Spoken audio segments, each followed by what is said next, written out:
Hello, in front of me I've got XIAOMI Pad 6. In this video I'll show you how to connect pendrive to your tab.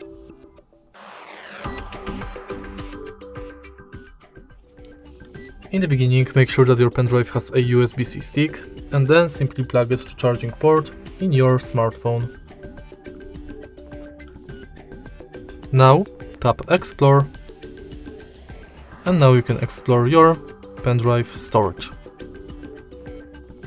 Also, you can go to Files app and you will find it right here.